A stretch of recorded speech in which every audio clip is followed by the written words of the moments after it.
Okay. Yeah. I think today, what I mean, you're of course welcome to ask for new topics, but I wanted to discuss something that I left out in the first section of the notes, which is called equivalence relations.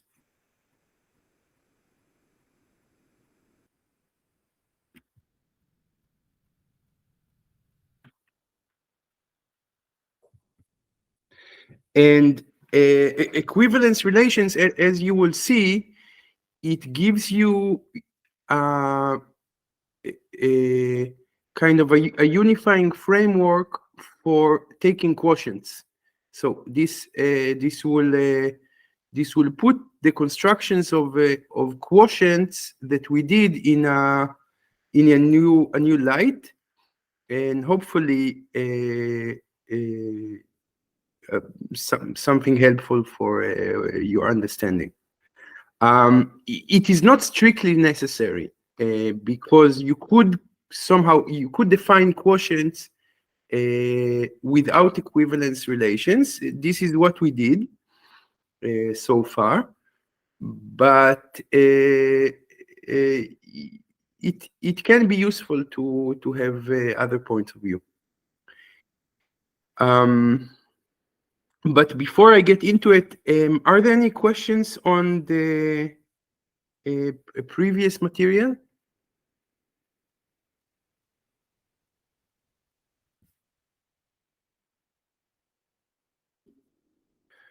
Okay, so one thing I want to remark on less time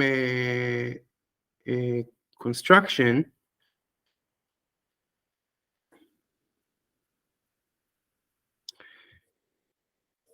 Recall that I defined the algebraic closure, for example, of FP to be you take the tower, FP goes to FP square, or sorry, yeah, FP 2 factorial, which is FP square,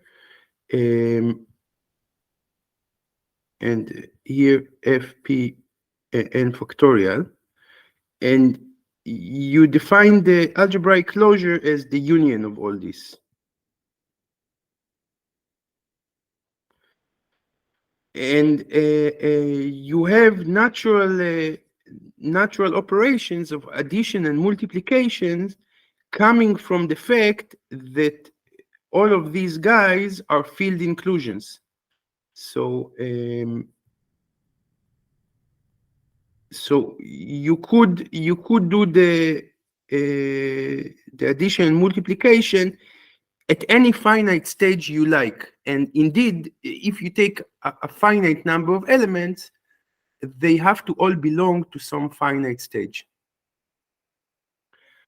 And I also defined more generally FQ. Well, you take the same tower, but now you start with FQ. So you can do FQ to the 2 factorial, where Q is now a power of P. And so on. You have at the nth stage, you have FQ n factorial. And each of these inclusions is again a subfield inclusion. So I could similarly define FQ bar to be the union of all the FQs.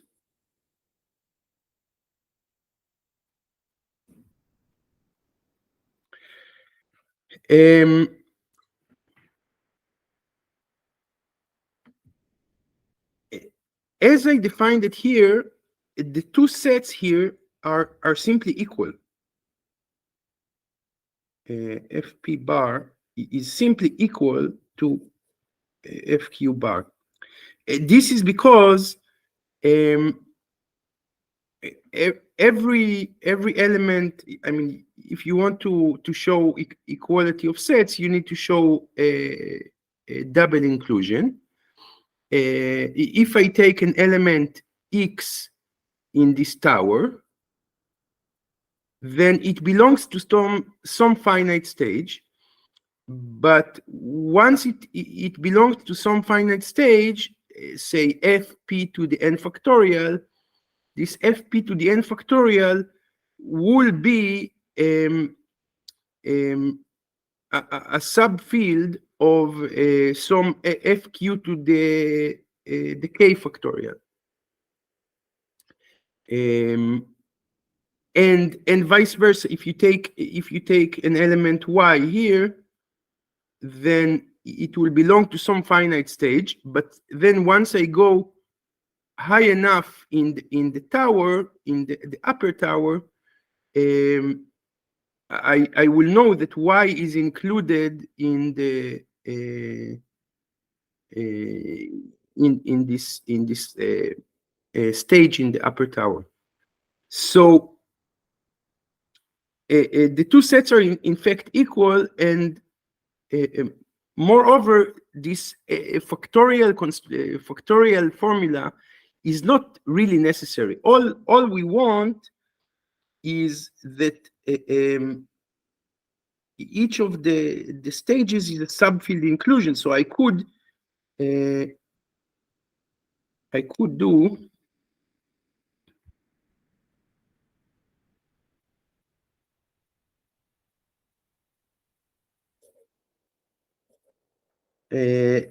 let's say fp bar.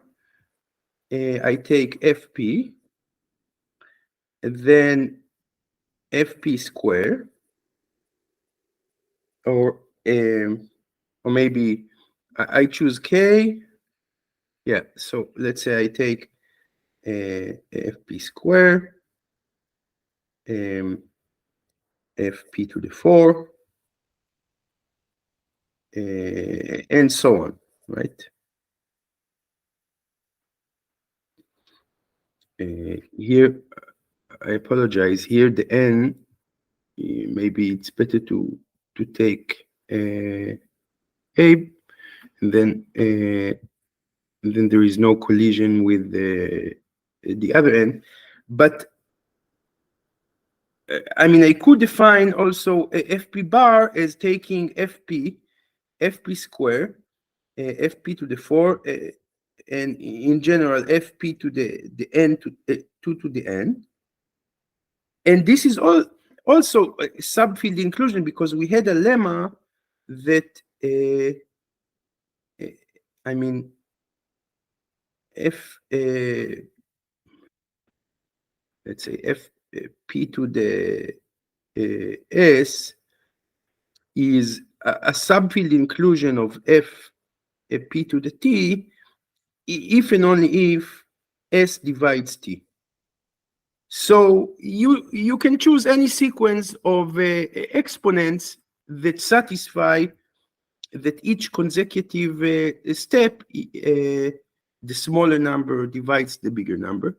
And this would be another legitimate choice of the algebraic closure. And it will be equal. It will be simply equal to the construction we had.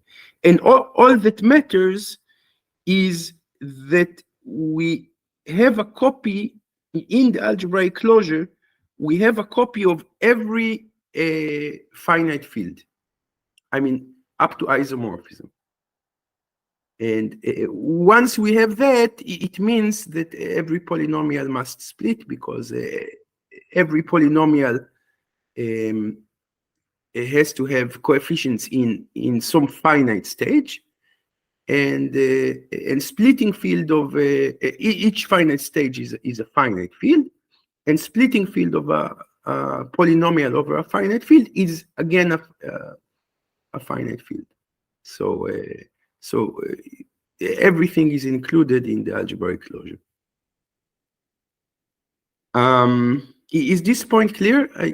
Any questions or remarks on that?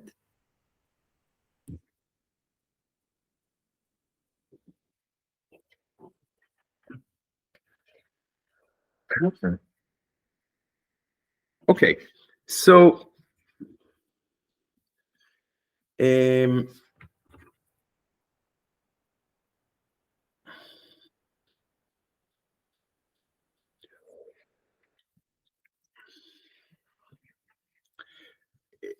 concerning equivalence relations, I mean, as a motivation, you can recall that we define the natural numbers as sets. I mean, we defined a 0 to be the empty set,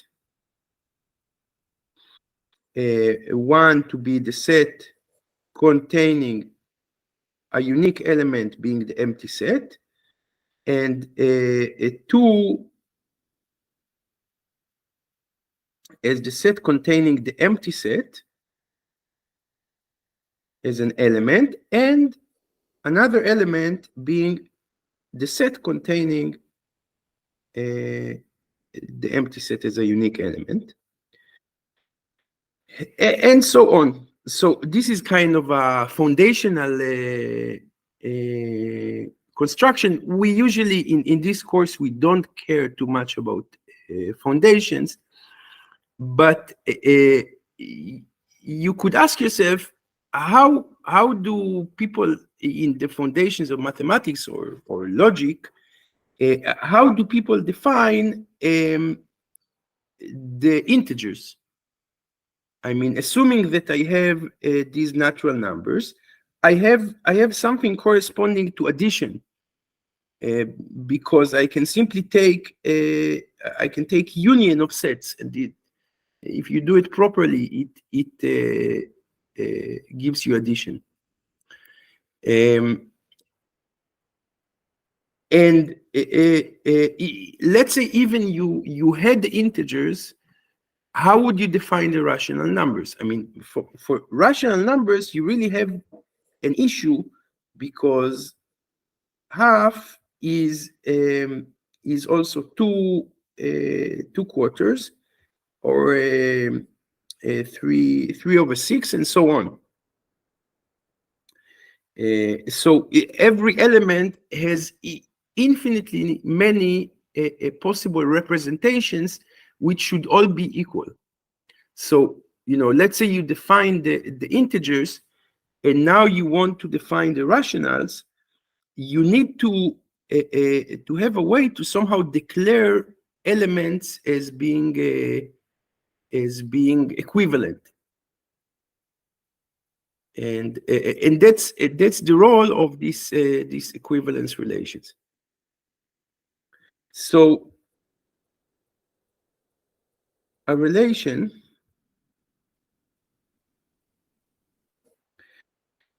on a set X is simply a subset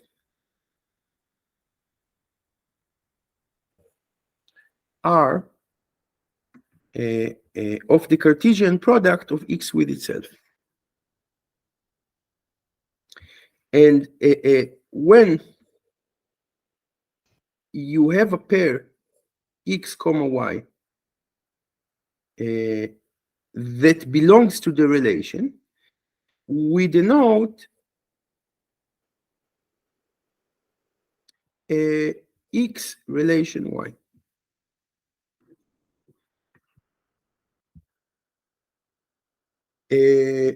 Or even a better notation, X tilde R Y.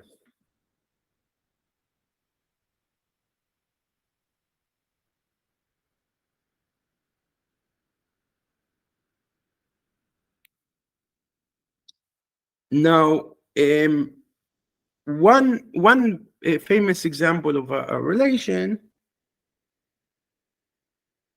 is simply a function. If you take a function f from x to x, then you can define this function gives rise to a relation.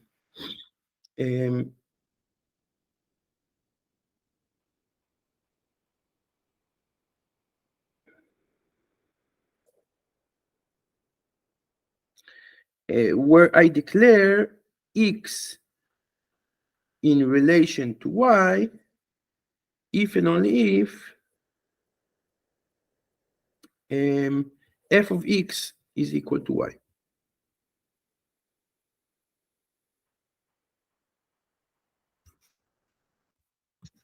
Okay, but we are not interested in just any relations.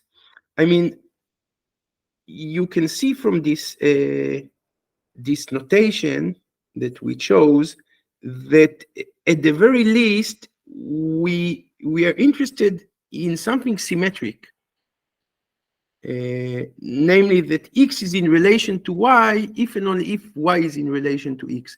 That's one of the intuitions we have about what we want to. About the notion we want that will help us identify things that are the same. And there are two other natural axioms we want. One axiom is that we want that x will be in relation with x for any x. And two, that we can move in kind of a transitive way. But let me write it formally. So a relation R on X is called an equivalence relation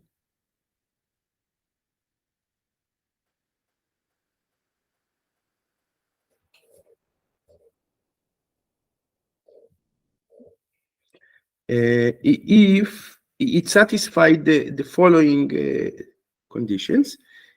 The first condition is called reflexivity.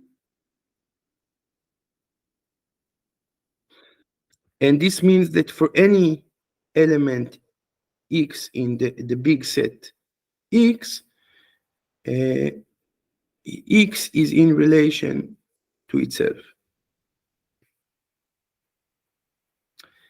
And the second condition is called symmetry.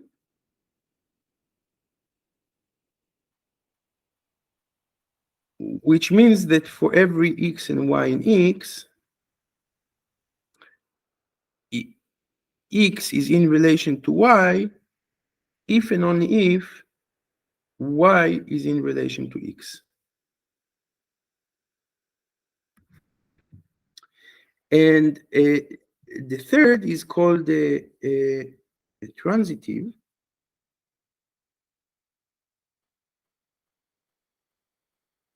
And this means that for any x, y, and z, if I know that x is in relation to y and y is in relation to z, then it must hold that x is in relation to z. So this is kind of a triangle condition, right? If you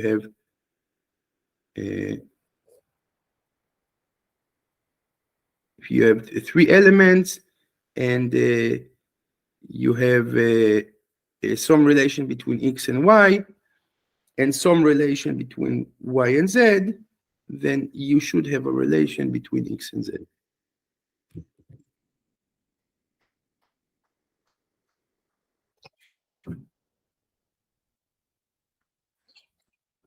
Yeah. How it can be the case that x is not reflexive? Take take for example this function. Take a function which is not the identity.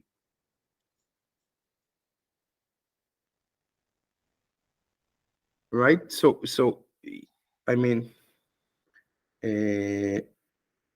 let's say example. If f from x to x is not the identity on x, that is, there exists some small x such that f of x is something else than x, then the relation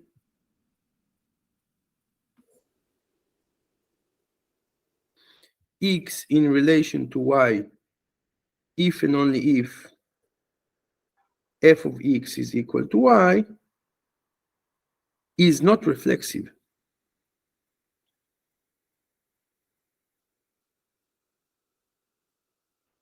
Right?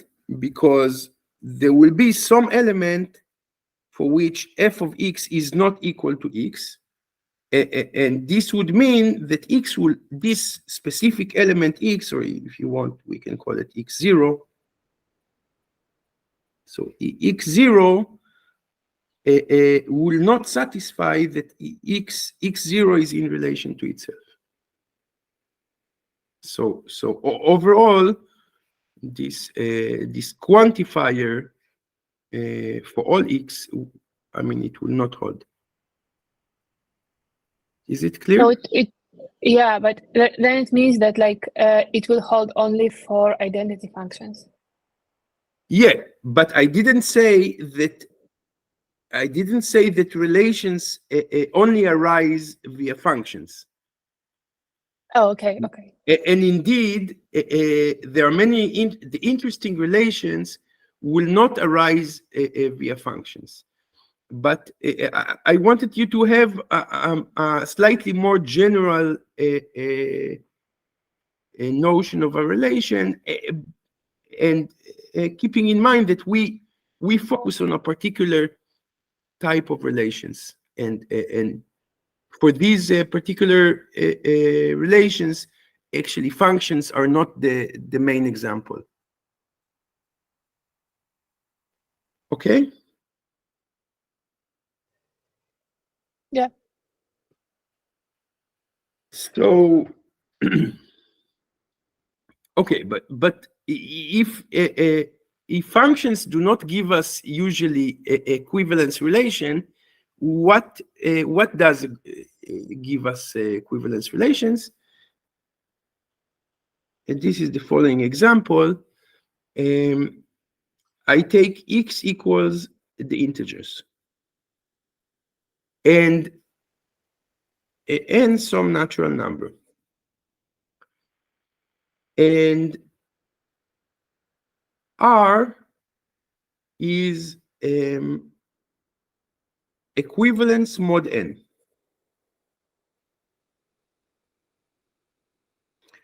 That is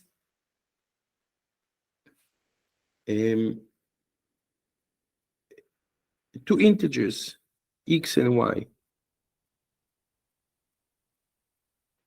are equivalent in this relation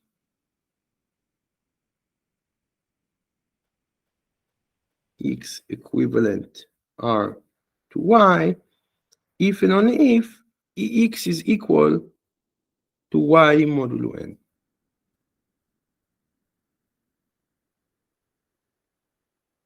Now, I need to check that this is indeed an equivalence relation according to the definition. So remember, reflexivity, symmetry, and transitivity. So, of course, for reflexivity, that's very easy because every integer x is equivalent to itself modulo n.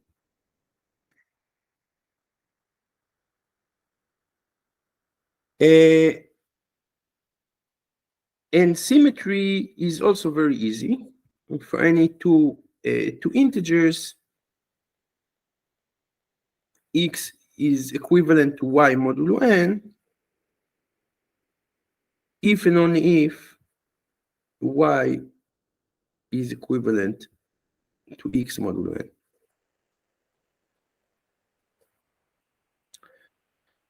And for a transitivity, this you can check yourself. This is slightly less trivial, but it's very, very easy.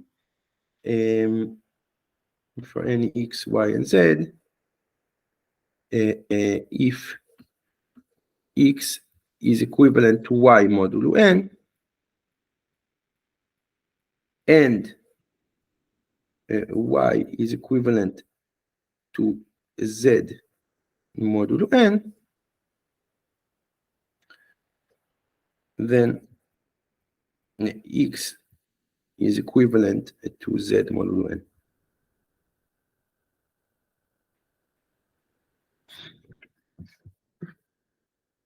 Okay, and this should be the toy example that you have in your head for equivalence relations.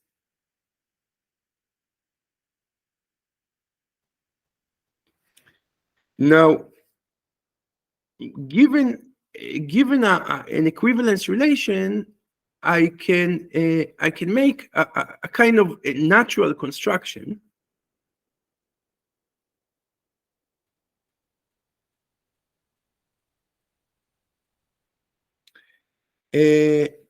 So let's call it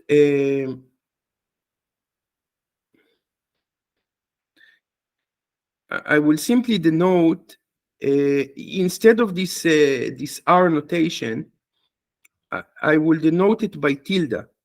So let tilde be an equivalence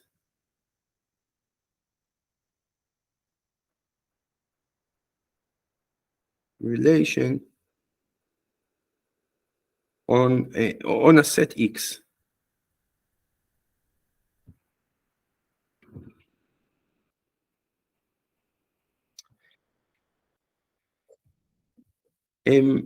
If I take an element in the set, I can denote, or I can consider what is called the equivalence class of X, which is all the elements Y in the ambient set, such that X is equivalent to Y.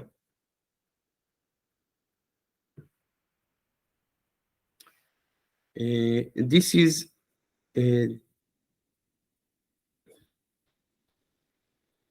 called the equivalence class.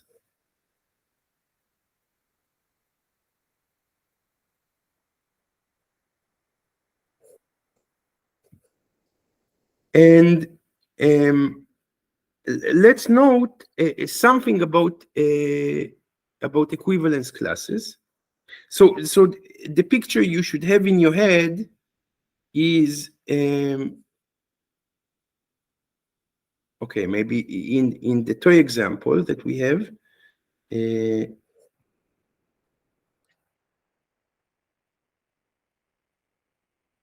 so let's say X is equal to Z, and a tilde is the mod n relation.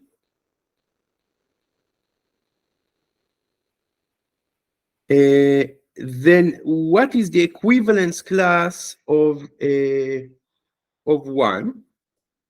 The equivalence class of 1 is well, 1 of course is equivalent to 1 because this is a reflexive relation. But also n plus 1 is equivalent to 1, and 2n plus 1, and so on. And you also have the negative guys. I mean, you have 1 minus n, 1 minus 2n, and so on. So this is the equivalence class of 1. And similarly, you can do it for any other number.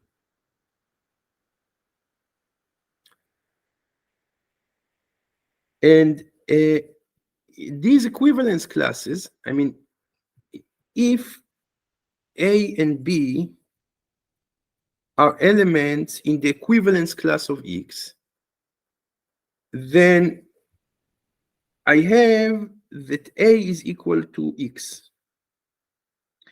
and B is also equal, not equal, equivalent to X. Now, by symmetry, I get that X is equivalent to B, and by transitivity,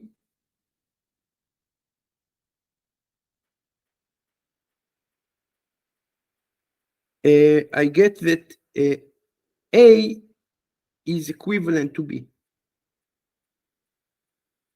So you see that any two elements in the equivalence class of a given element must be equivalent themselves, and this is indeed the case. I mean, n plus 1 is equal modulo n to 2n plus 1, for example.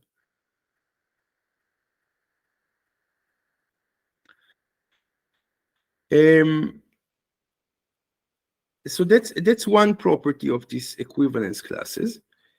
Another property,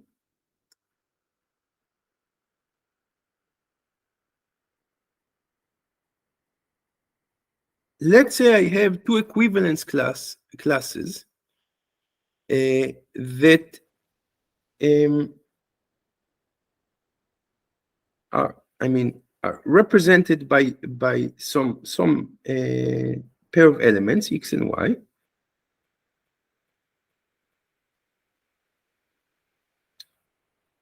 that are not equal. I mean, of course, you see that in this example with integers modulo n, the equivalence class of 1 is going to be equal to the equivalence class of n plus 1, right? And so on. I mean, I have infinitely many ways to represent the equivalence, the same equivalence class, I mean, the same set of integers as equivalence class of different elements. But let's suppose I have two equivalence classes that are not equal.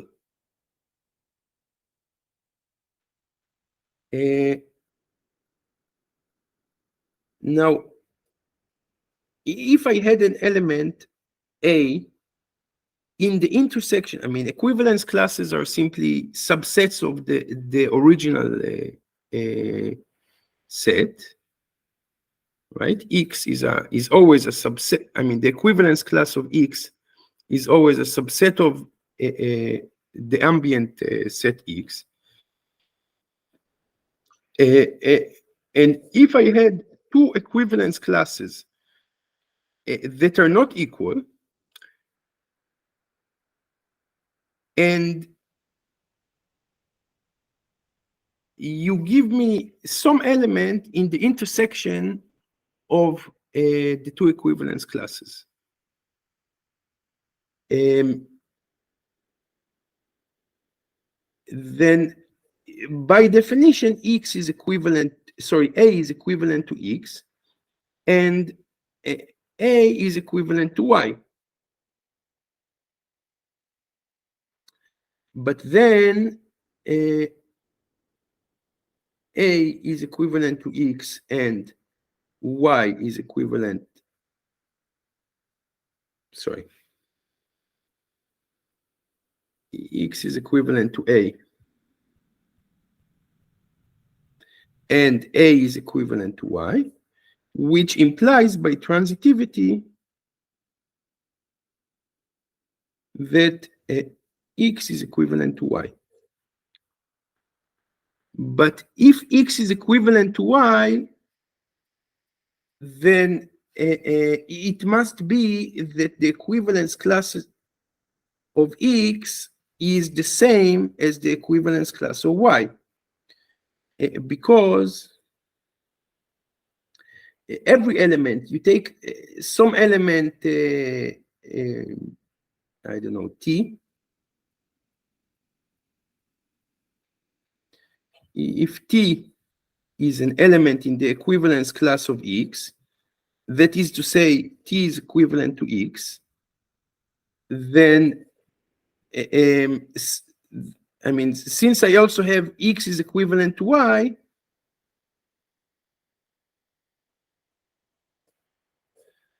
it follows that T is an element is equivalent also to Y.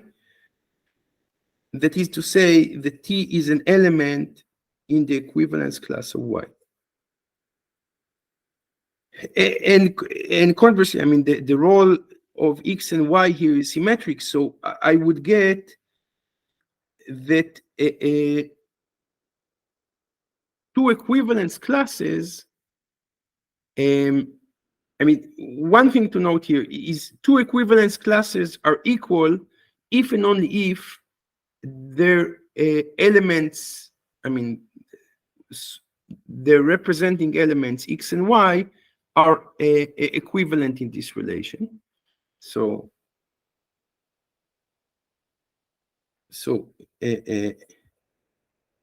X is equal to Y if and only if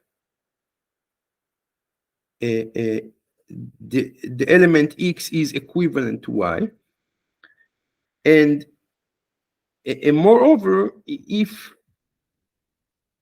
X, I mean, the equivalence class of X is different, is not the same as the equivalence class of Y as subsets. I mean, as subsets of X, then I simply cannot have any common element in these two equivalence classes, because a common element will give me, by this triangle principle, I mean, if I had a common element A, that is A is equivalent to X and A is equivalent to Y, then I would immediately get that X is equivalent to Y. And that would mean that the two equivalence classes are simply equal. So I'm saying if they are not equal, they must be disjoint.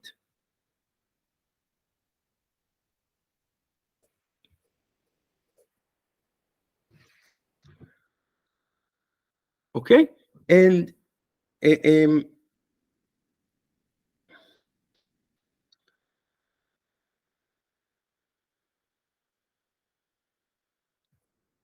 now I can look at the collection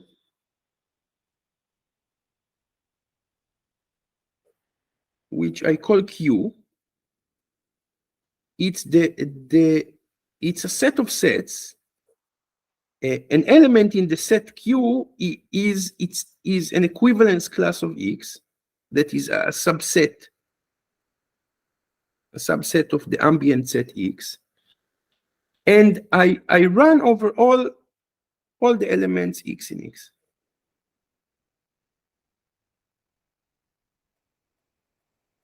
This collection is, I mean, the way I write it, you need to remember that when I define a set, I am allowed to have duplicate elements in the syntax, but eventually the set itself, you omit repetitions. I mean, like the set 0, 1 is could also equivalently be written as 0, 1, 1.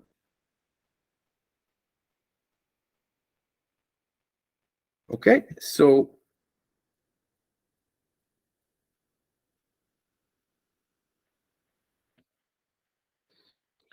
so here in the set Q, I have potentially I have a lot of repetitions, because whenever two elements are equivalent via their relation, then their equivalence classes are equal.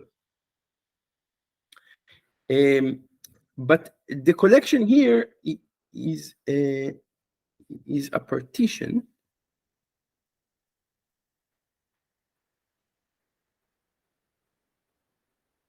of the set X, and when I say partition, I mean that the union of all the subsets, when I take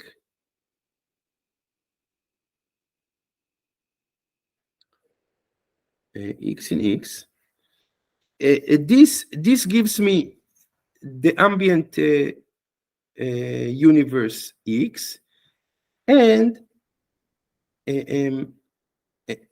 for any two elements X and Y,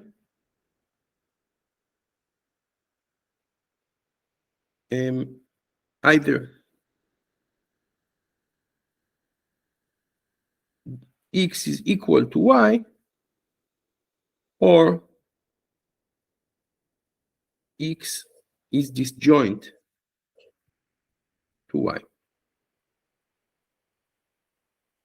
So this is the notion of a partition. What you should have in mind is kind of a picture. You have X, and you partition it into let's say 3 parts.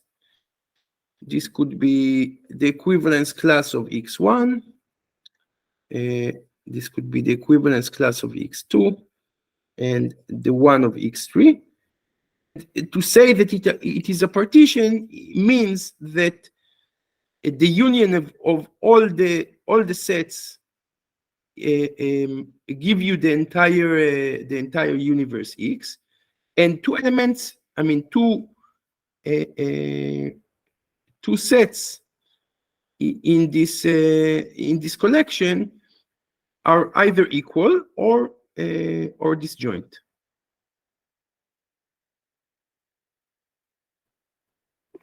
Yes. What is the difference between the set and the collection? I'm just like choosing another word to avoid duplication, but collection is a set.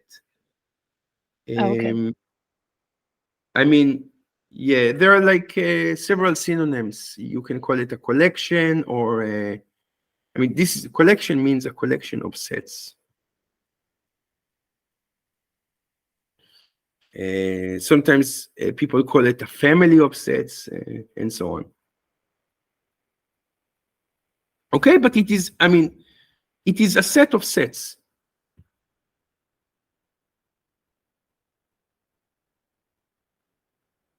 All right, is this idea clear? I chose Q for a reason. I mean, this Q is going to be the quotient. But let's do an example. Remember, we have a running example that X is the integers, and the equivalence relation is mod n.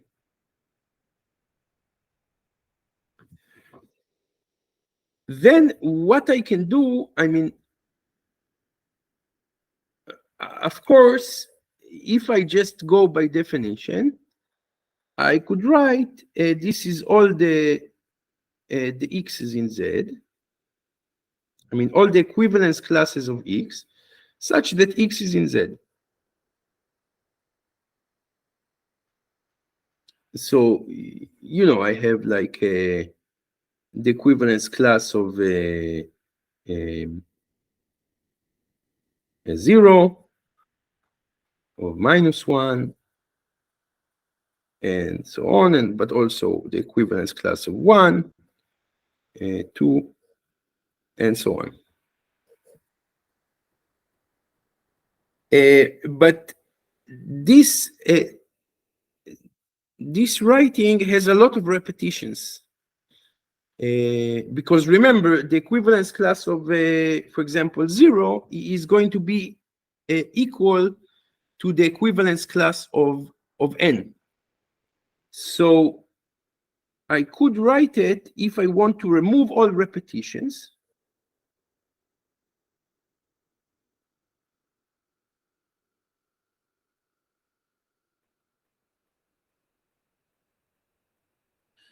I could write it as take the equivalence class of 0, the equivalence class of 1, up to the equivalence class of n minus 1. And that's it, because the equivalence class of n is going to be equal to the equivalence class of 0. Now, this is not the only option of writing it. I could also write it as a, I mean, for, let's say, the equivalence class of n, equivalence class of n plus 1, up to the equivalence class of 2n minus 1. That's another option. And there are many other options. These are kind of organized ways to write it, but you could also find something more random. But this representation is somewhat appealing. I mean, because it is similar to constructions that we already had. So you see, if I take this representation of Q, then I can think of Q as corresponding to integers modulo n. Integers modulo n was defined to be the set of all numbers, 0 up to n minus 1.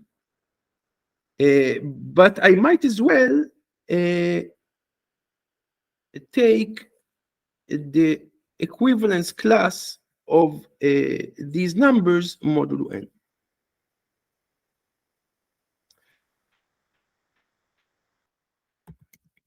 So another notation for this Q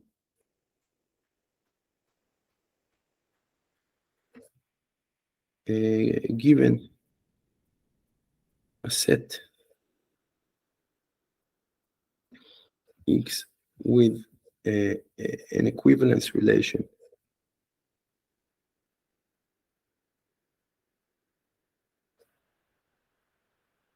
tilde, we denote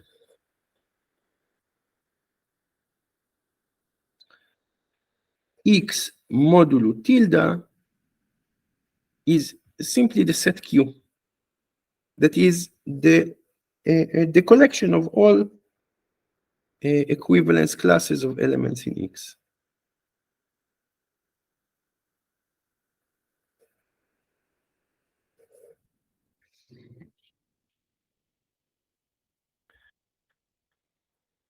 And call it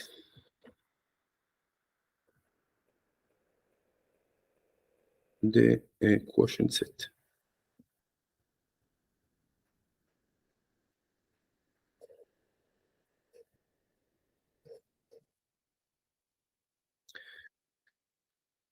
Okay, so you can see that we have a notion of quotients already on the level of sets. And what you can expect is that, I mean, all the notions we worked with so far, I mean, groups, fields, rings, and so on, were basically sets with an additional structure. So, I mean, since I can define quotients on the level of sets, I can, I mean, I can think of this, I mean, I can try to upgrade a quotient set into a quotient group or a quotient field or a quotient ring. So in other words, the quotient is always once you have an equivalence relation, the quotient is always defined on the level of sets. And if you work with a particular structure, let's say a group, then what you need to verify is that the quotient on the level of sets have natural operations that gives it the structure of a group or a field or a ring. So what we are really interested in is cases in which we have an algebraic structure, which is a set with some operations satisfying axioms, and we have an equivalence relation that once we take the quotient set, we get again the same type of structure that we considered in the first place.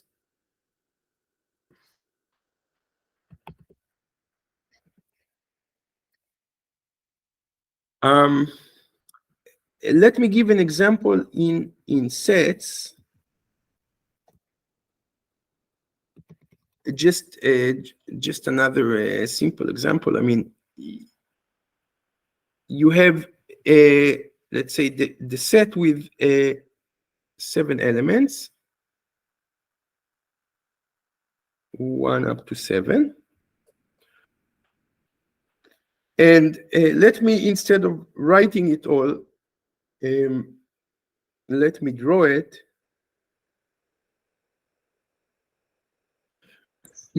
So let's say 5 is equivalent to 7, but also to 6. Then 4 is equivalent to 1, and 3 is equivalent to 2. This is clearly an equivalence relation. And so the quotient set, you can represent it in many ways, but one way would be to take the representatives of 1, 2, and 5. The equivalence classes of 1, 2, and 5. But of course, you could also take the equivalence class of 4, 3, and 6.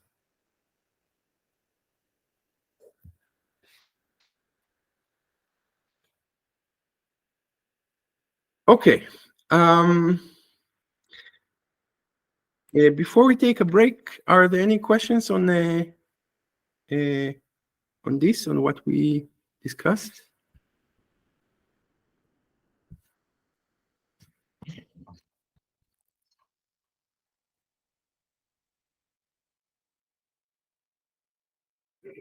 So let's take a 10 minutes break.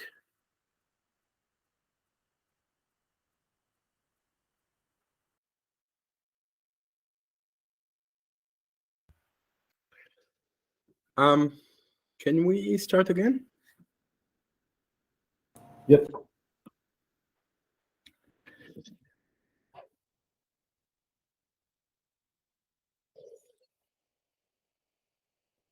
Okay, so we said that an equivalence relation on a set X gives rise to a partition. But if P, let's maybe let's do fancy P. If P is a partition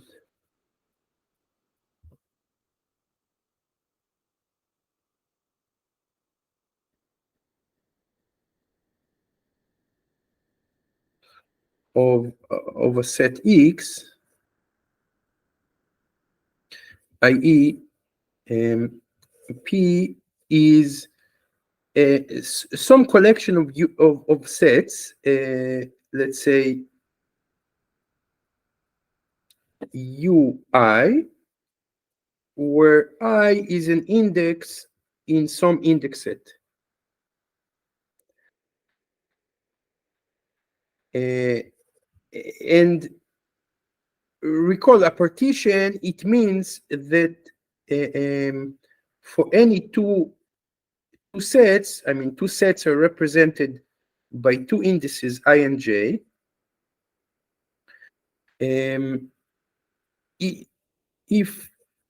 If I is not the same index as j, then ui intersection uj is the empty set. I mean, ui is disjoint from uj. Plus the union of all the ui's, where I run over all the indices in the index set, is the entire universe X. So that's a partition in general, and from a partition I can construct an equivalence relation on X.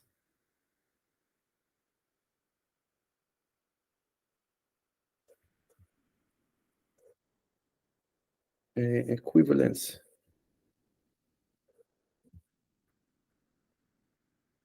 relation on X by setting for two elements X and Y in the universe X, X is equivalent to Y if and only if there exists some index I such that X and Y belong to a set in the partition UI, to the same set. And again, the picture you should have in mind is what we had before. I mean, if I now give you some partition of the set X, then I can define an equivalence relation by saying that all elements in a given set UI will be equivalent, and in another set uj you have the same. I mean, the two elements in the set uj are equivalent. Why is this an equivalence relation? I mean, I can be formal, but I think you can get the idea without like a full formal treatment. I mean, first we need to check reflexivity. That is, every element is equivalent to itself, but that's very, I mean, clearly if X must belong to some UI, because the union of all the UI is the entire universe. So if I take X, it must be somewhere in this division. And then by definition, X would be equivalent to X. And of course, symmetry is obvious. I mean, this definition is symmetric by design. And transitivity is also obvious. I mean, if X and Y belong to some set UI, and Y and Z belong to the same set UI, then clearly X and Z are in UI, so X will be equivalent to Z. So what we have here is a correspondence. In mathematics, we say one-to-one correspondence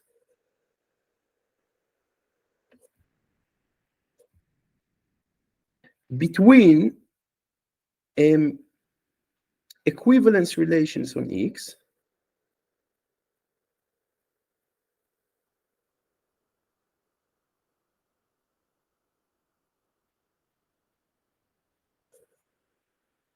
I can look at the set of all equivalence relations. I mean, remember, equivalence relation is simply a subset of the Cartesian product of X with itself.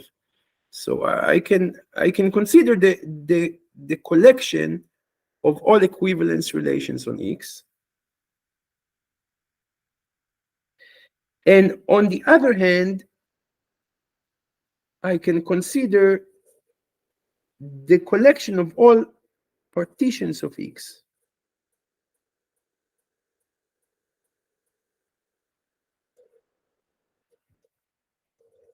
And it's I mean, it's a two-way street. If you give me an equivalence relation, you automatically get a partition, and vice versa. Okay. Of course, if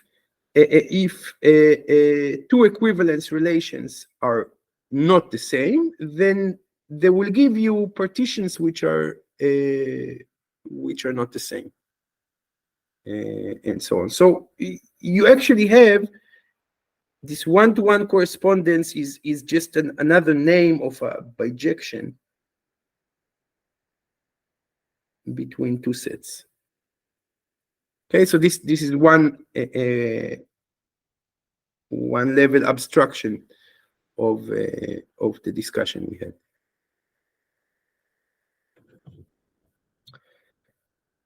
Okay, so how does this involve the quotients that we discussed in let's say in groups?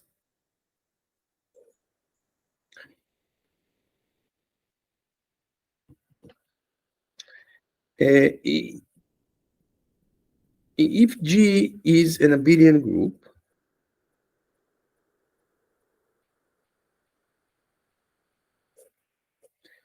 and age is a subgroup, then we defined for an element X in G, the age coset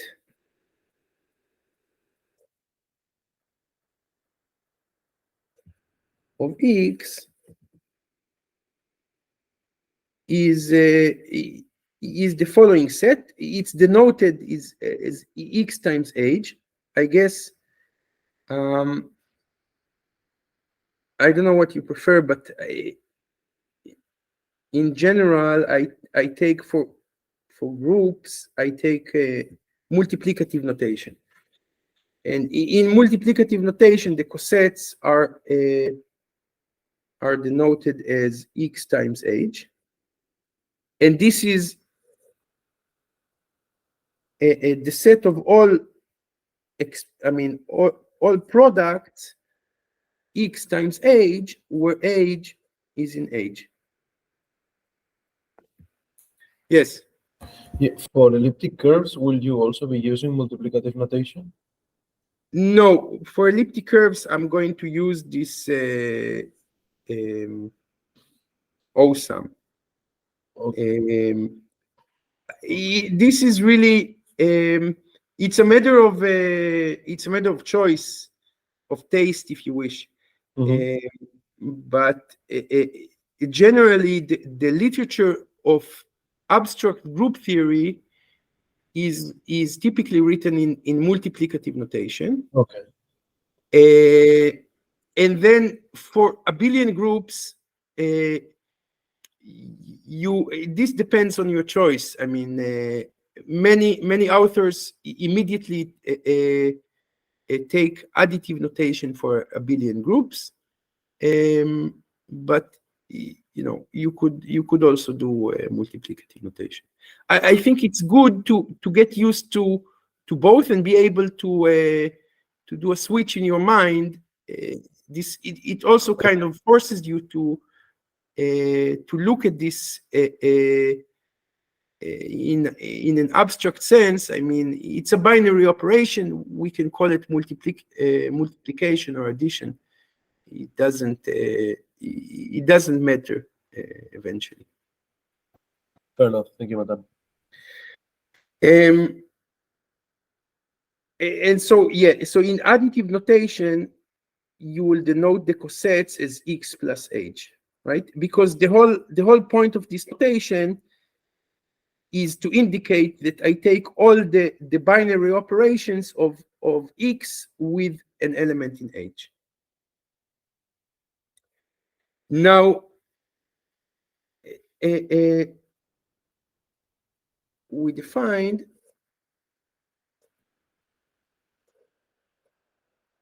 G modulo H to be simply the set of all cosets.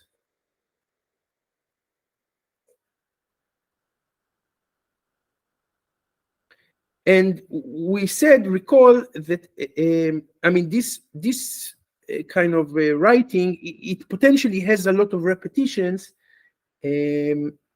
because x times h is equal as a coset to y times h, if and only if x y inverse belongs to h. Okay, we had a lemma. Yes.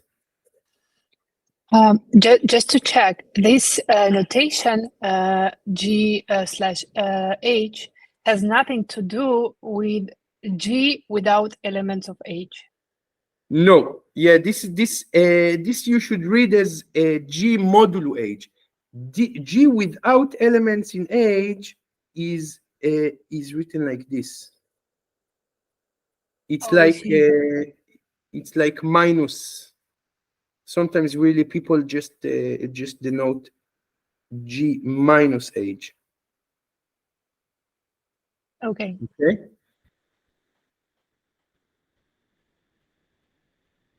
So we had a lemma. This is a key lemma in all this this coset business,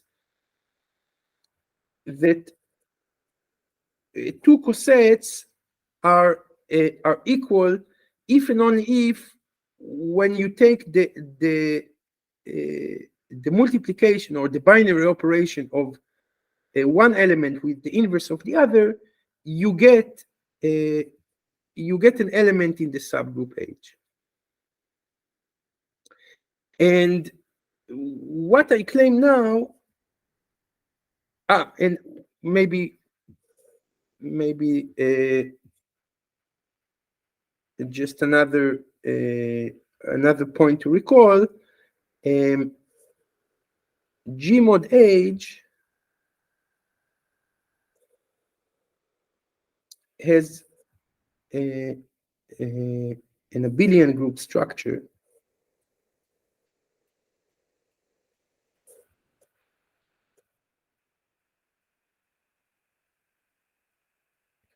given by the unit element is E times H,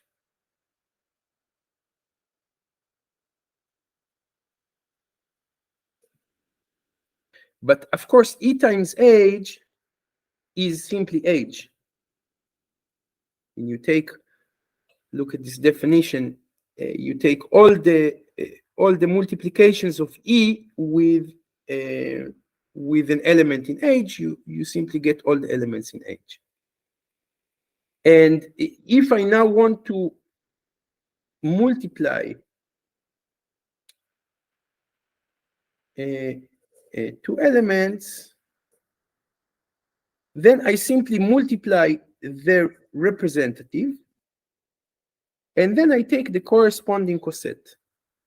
Corresponding coset, of course, is the set of all expressions of the form x, y, h, where h is in h. Okay, which, of course, by associativity it's the same as saying it's all the expressions of the form x, y, h, such that h is in h, and so on.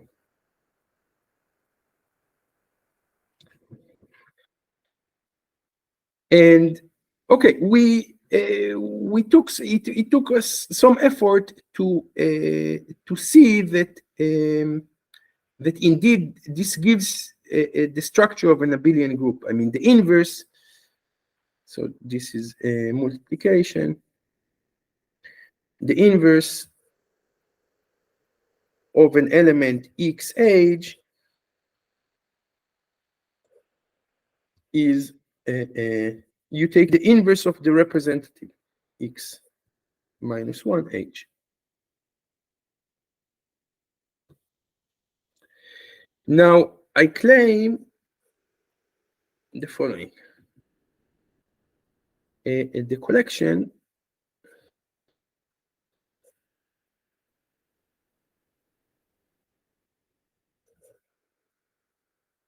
of all cosets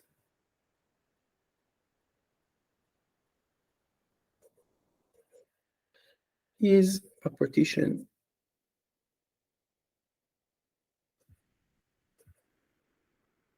of G.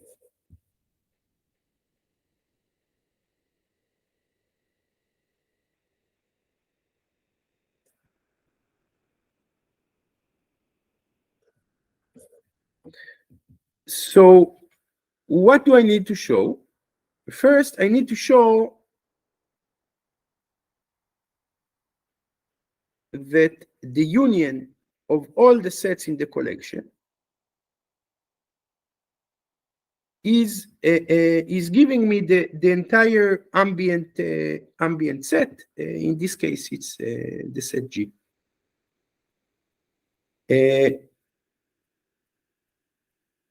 And indeed,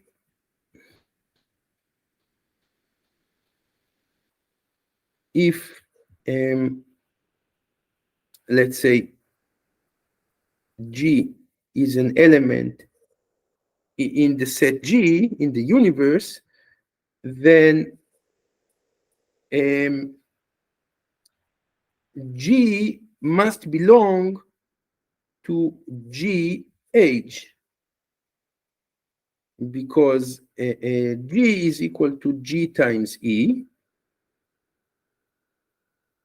And of course, since H is a subgroup, it must contain the neutral element E. So G times E belongs to the set GH, and I chose a generic element G. It means, or I could maybe it would be better to call it X, just to be consistent. So every X you take is an element in some piece of the partition, and so the union of all the cosets is G. And I now want to show that two sets in the collection are either equal or disjoint. So suppose X and Y are elements in G, and I take two cosets XH and YH that are not equal.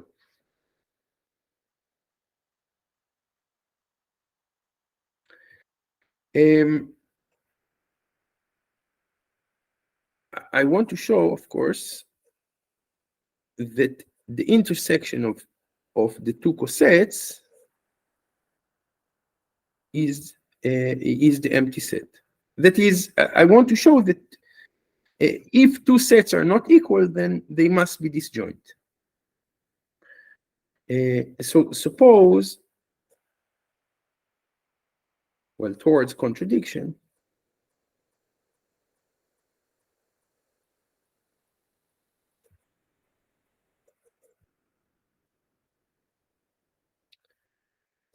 that I have an element, let's call it A, in the intersection.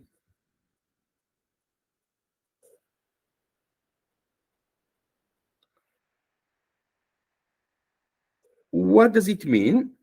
It means that there exist two elements, let's call it H and H prime in H, such that on one end, A is X times H, and on the other hand, A is X times H prime.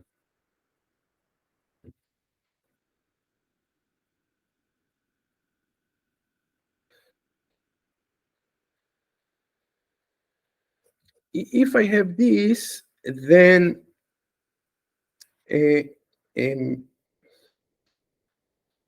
sorry, on one hand, A is equal to XH, and on the other hand, it's equal to YH prime.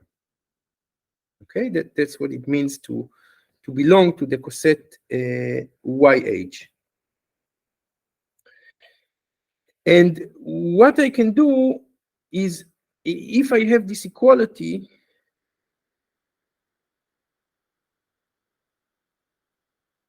I can express X as Y H prime H inverse. And I can also express Y as X H H prime inverse. But the way it's written, I mean, it is Y times an element in H. And here it's X times an element in H. So I get that X must belong to YH, and Y must belong to XH. And from here, I think you can get a feeling that XH would have to be equal to YH. I mean, if XH contains Y and YH contains X, then it's natural to expect that the two sets are equal. And indeed, I take any general element, let's call it alpha, in XH.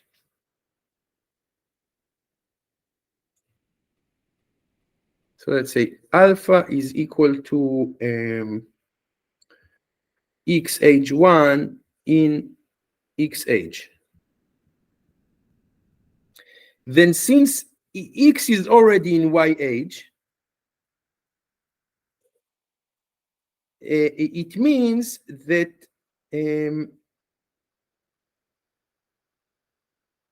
alpha is equal to, if you want the notation, I mean, it would be YH prime H minus 1 times H1. But this, of course, this is Y times some element in H, so it belongs to YH. And similarly,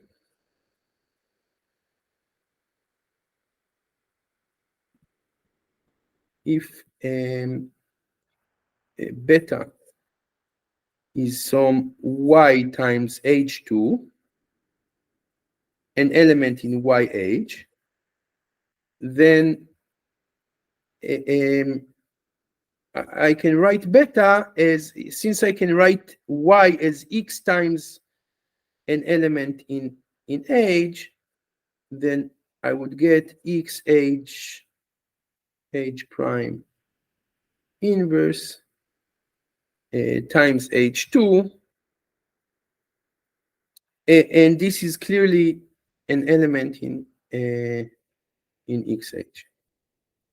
So so I get double inclusion. I mean, X age is included in Y age, and Y age included in X age, which means that the two sets are equal.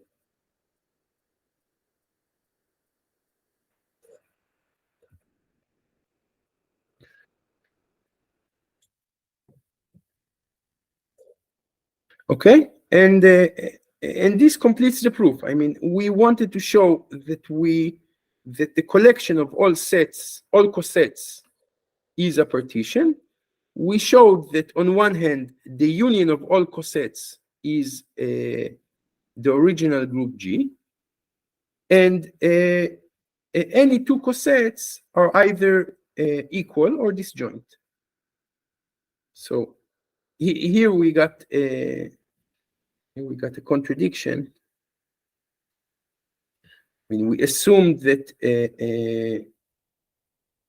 we assumed here in blue that X age was not equal as a coset to Y age. I mean, we assumed by contradiction, sorry, the purple, apologies. We assumed by contradiction that there is some common element, and what we got is that the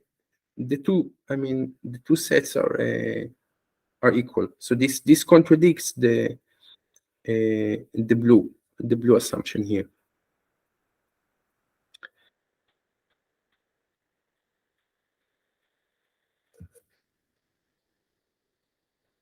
Okay. Yes.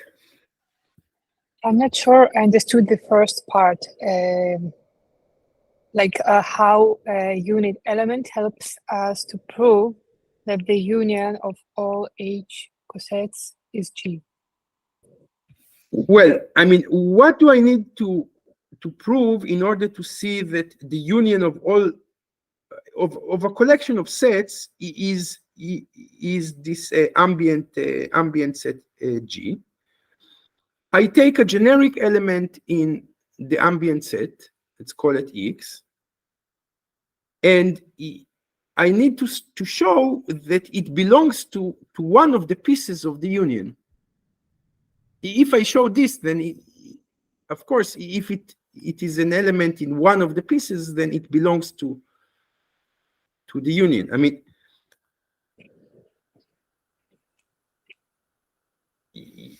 if you can think of it this way, like, since X age is always a subset of G, the union of all X ages, it must also be a subset of G. Right? Makes There sense. is no other way. So in order to show that the union of X ages is equal to G, I only need to show the opposite inclusion. So here I have a question mark. How do I show the opposite inclusion? Well, I take an element X in G, and I need to show that it belongs to the union. I mean, but belonging to the union is belonging to one of the pieces of the union. Makes Okay? sense. And so now I need to show that X belongs to some piece of the union. I take the piece of the union that I take is exactly X age.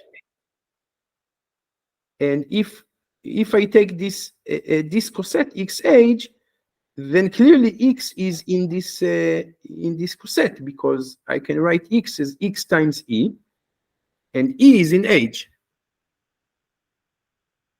I see. Okay. Okay. Cool. Yeah. So all in all, we get that we have a partition of of the set G into cosets. And we go back to the toy example. I take G equals to the integers. I take age to be all the multiples of integers times some given natural number.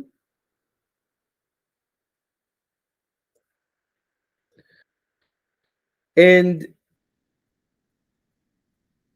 if I take the quotient, I mean, this is a bunch, by definition, it's a bunch of cosets.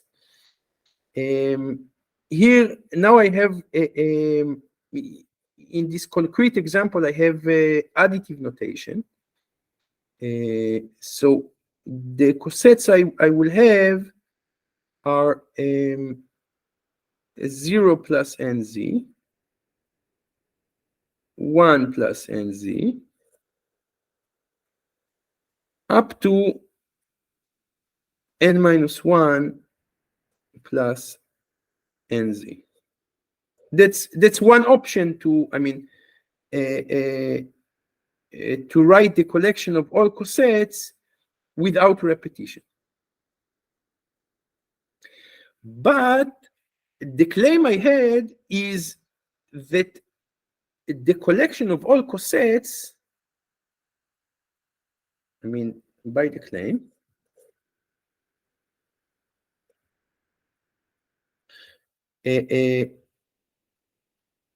G mod H, the collection of all cosets, is a partition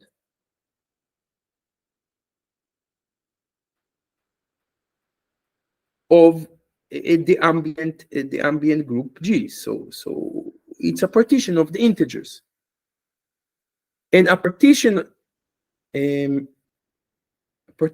the integers gives rise to an equivalence relation.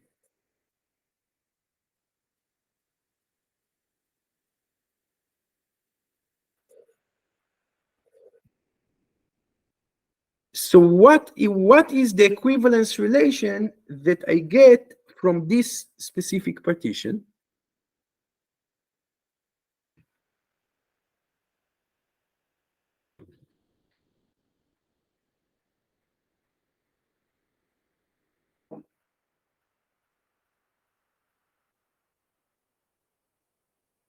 Anybody? That's it shouldn't be a hard question.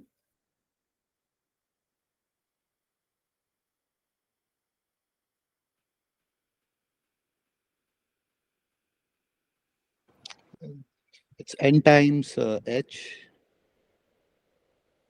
I mean, I need to.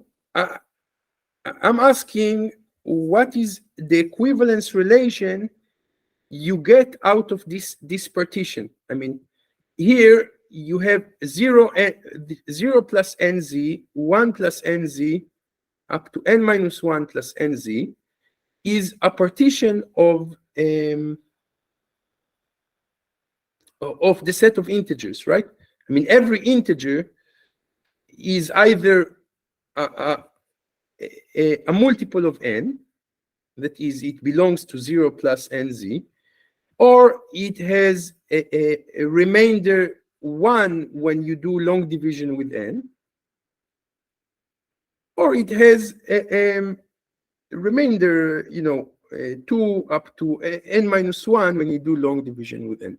And that's the only, I mean, it's an exhaustive description of all the integers must satisfy, I mean, must belong to one of these cosets.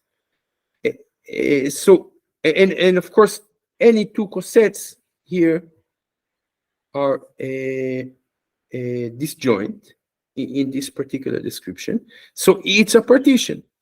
And we said that a partition, you could take n equals 3,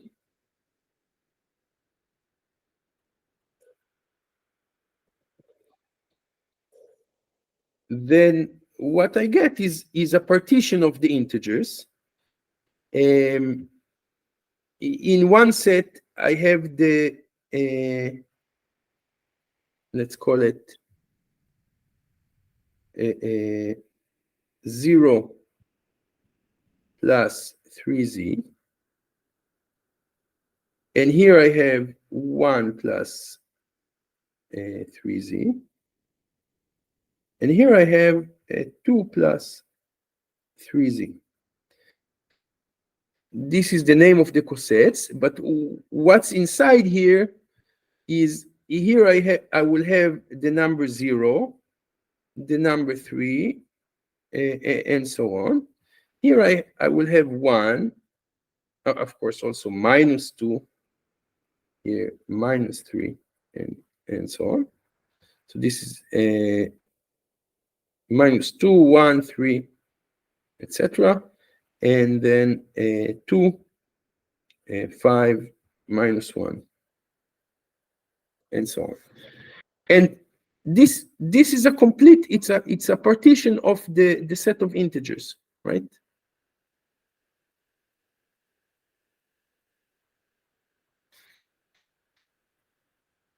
And we said that a partition gives us an equivalence relation. It's an equivalence relation on the integers. And my question is, what is this equivalence relation? I mean, we did see it before.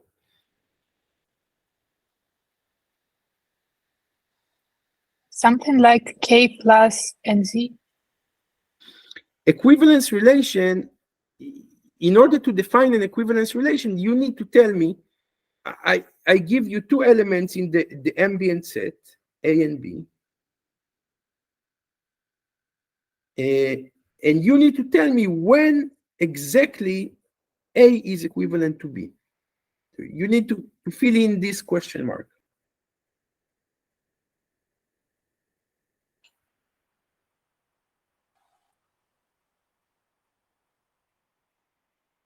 Exactly.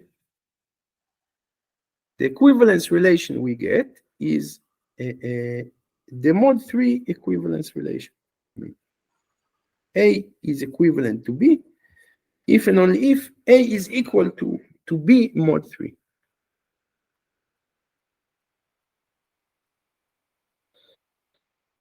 Is this clear?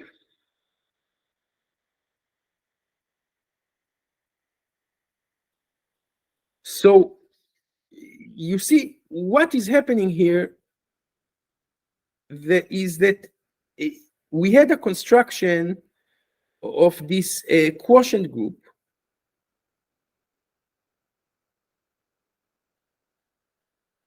The quotient group was a bunch of cosets, and I could define the operation on these cosets. But the collection of all these cosets is a partition, and as a result, it can be equivalently described as simply an equivalence relation on the set, on the underlying set of the group G.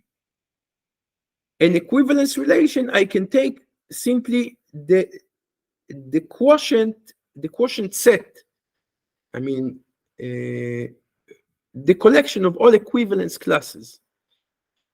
And the collection of all equivalence classes is simply,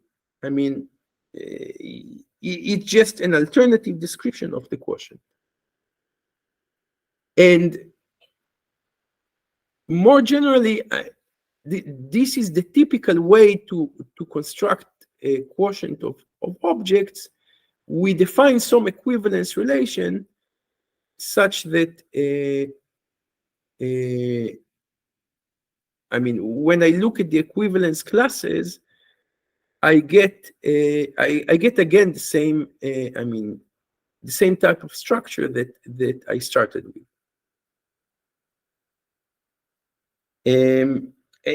as another example,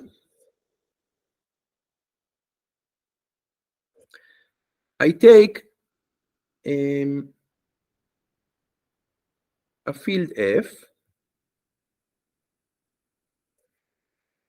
and I look at polynomials over this field.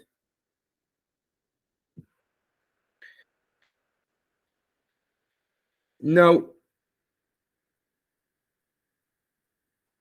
suppose we take some polynomial phi in over the field F. Then we defined fx modulo phi as the collection of all remainder polynomials.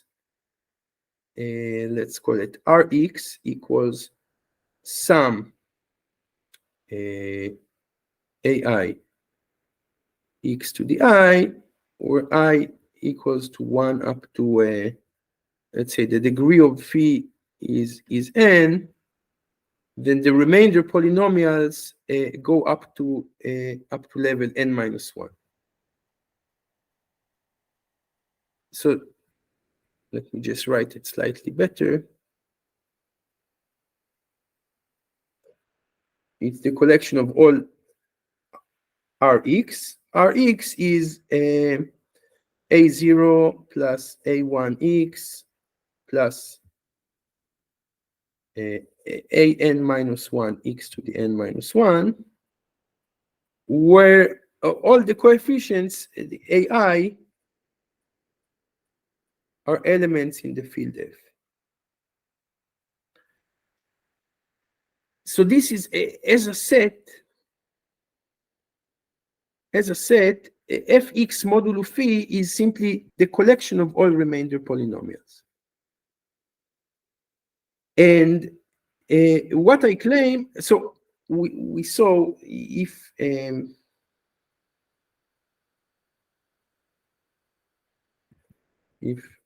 phi is prime polynomial,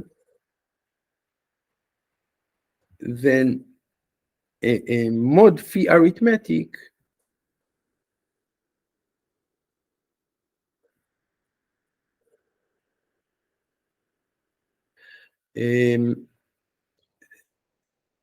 defines a field structure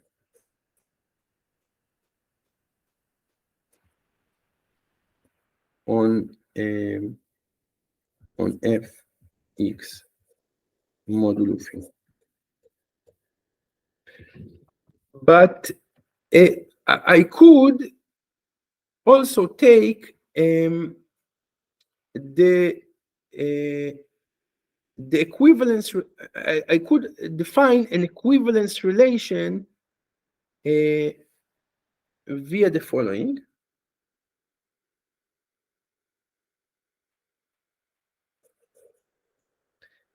Let's take two general polynomials. Let's say f and g, polynomials over the field F, and of arbitrary degree, not necessarily of degree less than n. I could declare f is equivalent to g if and only if f is equal to g modulo phi.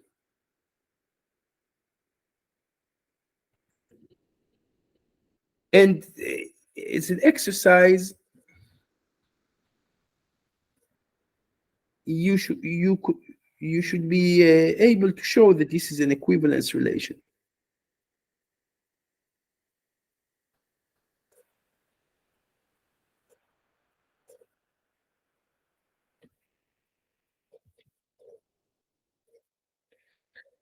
And now I look at the quotient. Yes. Yeah, sorry, Matan, one question. When we do, maybe not this partition, or when we do f of x of the field and we divide it by this phi. What all of the cosets that we are getting are like, how can we reason about whether they are splitting fields of the original F or not? I have a hard time making sense of what you asked because So what I'm we- trying, yeah.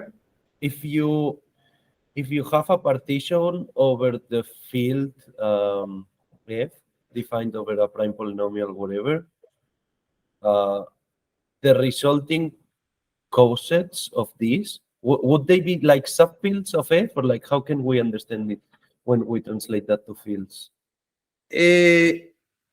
You're asking how can we understand the example of the groups in the setup of fields? Yeah, exactly. Yeah. And whether is it related to splitting fields or not?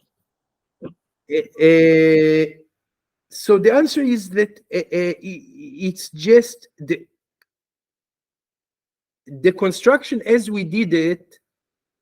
You could not. I mean, there is no sensible notion of cosets in the setup of fields. I mean, cosets, they come up in groups. In fields, you have the notion of ideals, but I did not discuss it. Instead, if you're looking for a unifying framework, I mean, a unifying point of view that capture both the this quotient object and the quotient of groups, then what you should consider, that's my my point in this session. What you should consider is equivalence relations. So if you want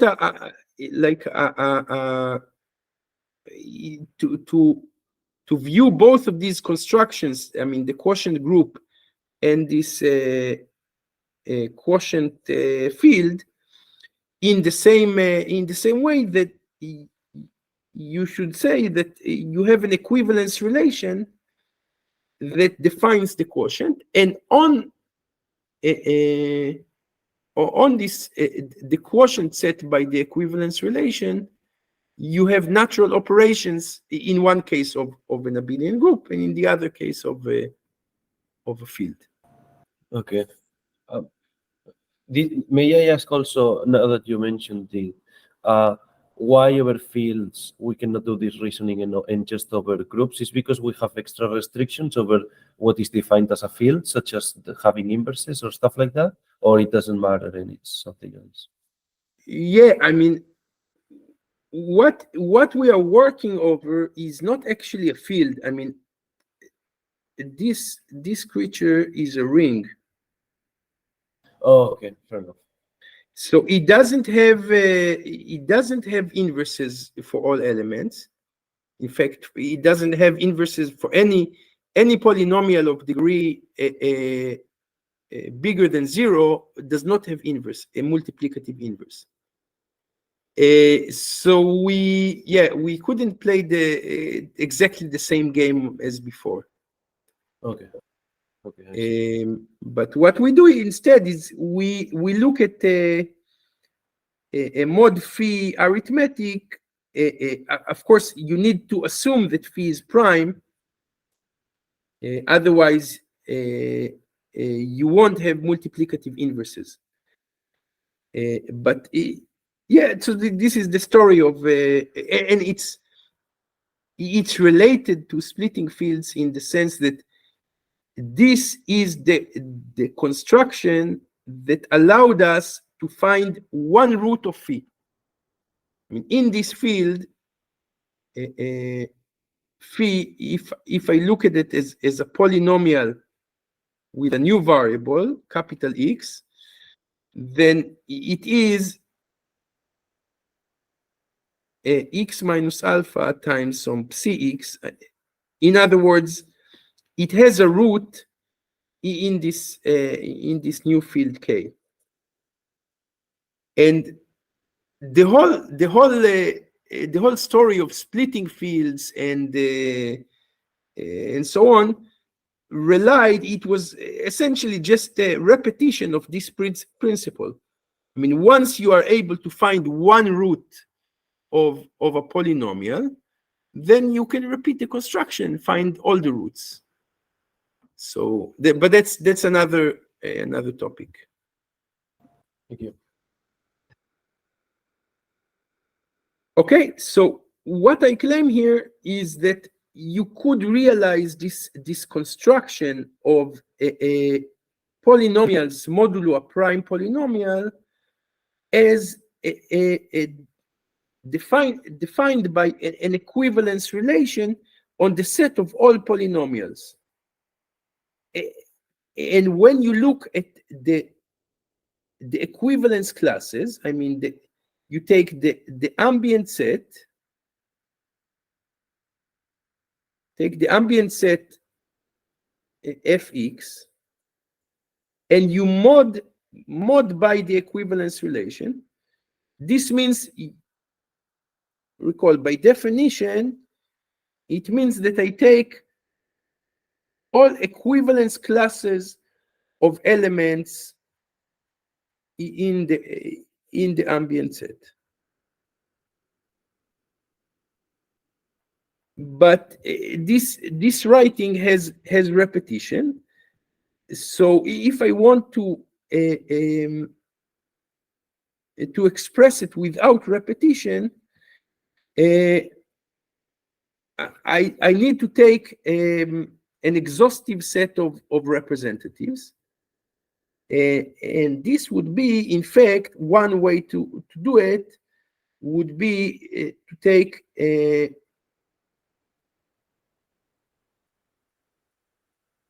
the equivalence classes of all polynomials R, such that the degree of R is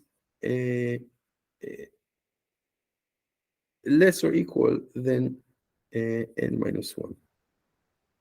Or if you wish, the degree of R is smaller than n, that is the degree of phi.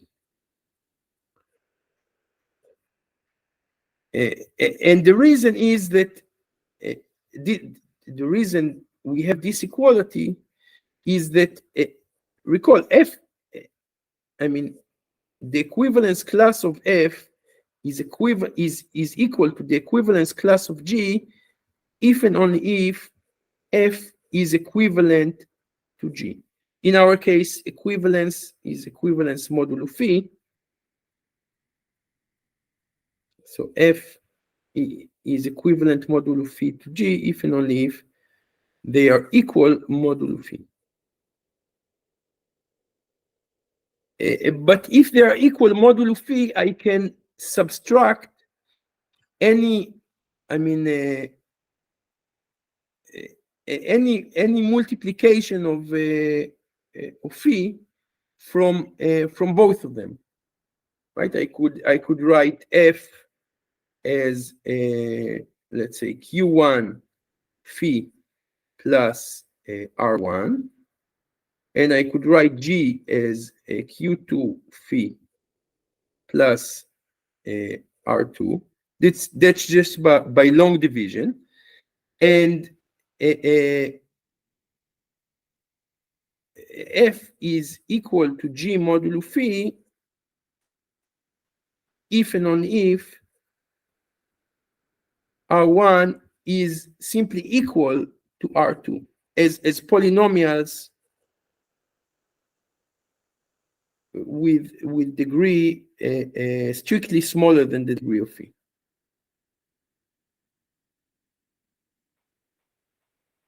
Okay, so in fact, the collection of all equivalence classes under the modulo phi relation can equivalently be described as the set of all equivalence classes of kind of remainder polynomials. And any remainder polynomial is going to appear in this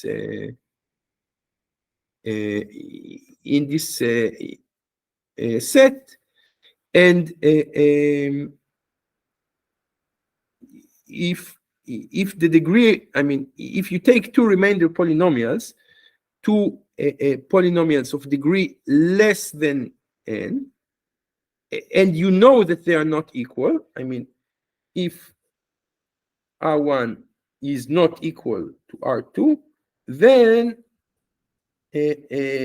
obviously the equivalence class of R1 is going to be different than the equivalence class of R2, because if they are not equal and they are already in degree smaller than n, then they cannot be equal modulo phi.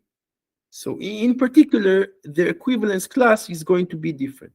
So in other words,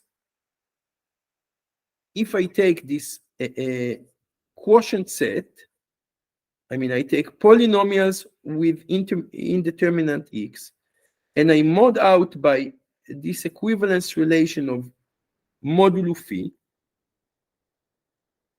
then the collection of all cosets R with degree R smaller than n,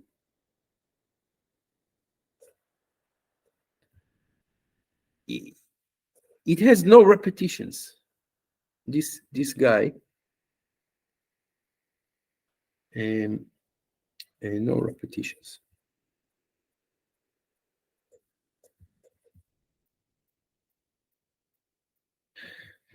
So it's really what I want you to get here is it's really analogous to, I mean, we defined the integers modulo n as simply the set of all numbers 0 up to n minus 1 with a modulo n addition, let's say. But we saw that you could define z divided by the modulo n equivalence relation, and this is the set of all equivalence classes 0 up to n minus 1. At least this is one way to write it. And on this collection of equivalence classes, you can define an operation. I mean, you take two equivalence classes, A and B, and if you want to add them, you simply do A plus B. You could take simply the equivalence class of A and B, which is, since we define the equivalence relation to be modulo n, it's going to be equal to A plus B modulo n, and then equivalence classes. And so this is the story on integers, but the same story can be told for polynomials. I mean, when we took polynomials modulo a prime polynomial, we had, instead of the element 0 up to n minus 1, we had all the remainder polynomials.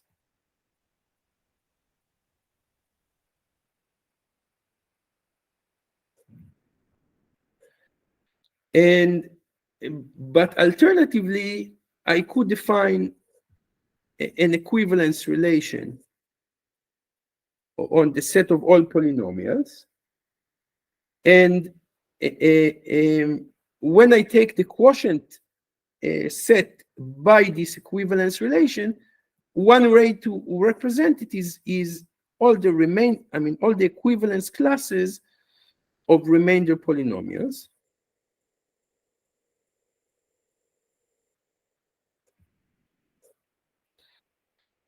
And just like I have a modulo phi arithmetic here I could define modulo phi arithmetic here, right? I mean, you give me R1 and R2. Let's say you want to add them.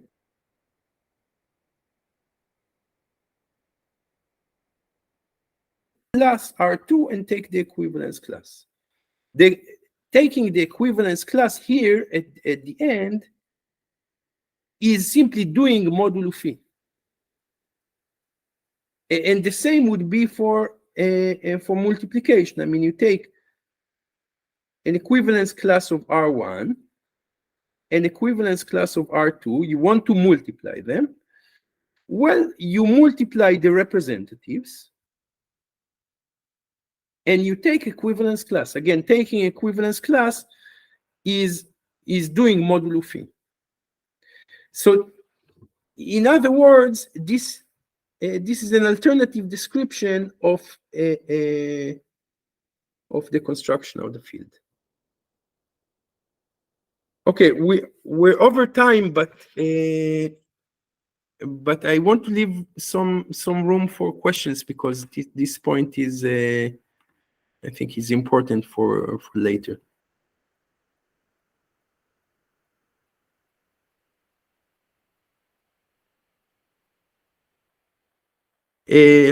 How do you feel about it? Is it clear?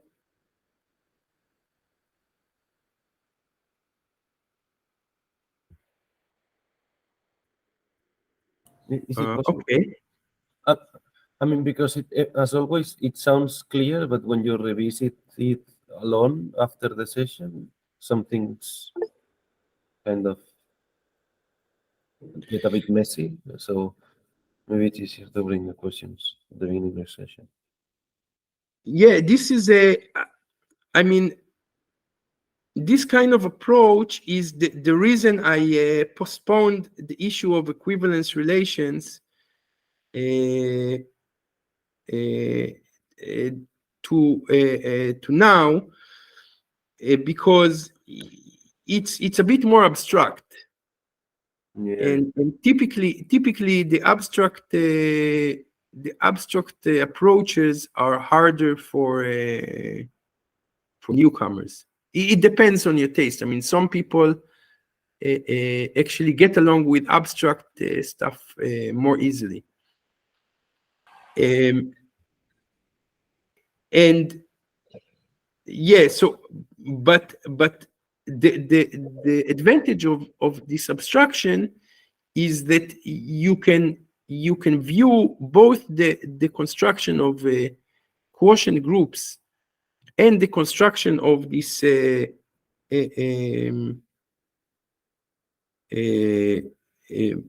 polynomials divided by a prime polynomial as being instances of the same same kind of procedure. So that's what I was trying to say here.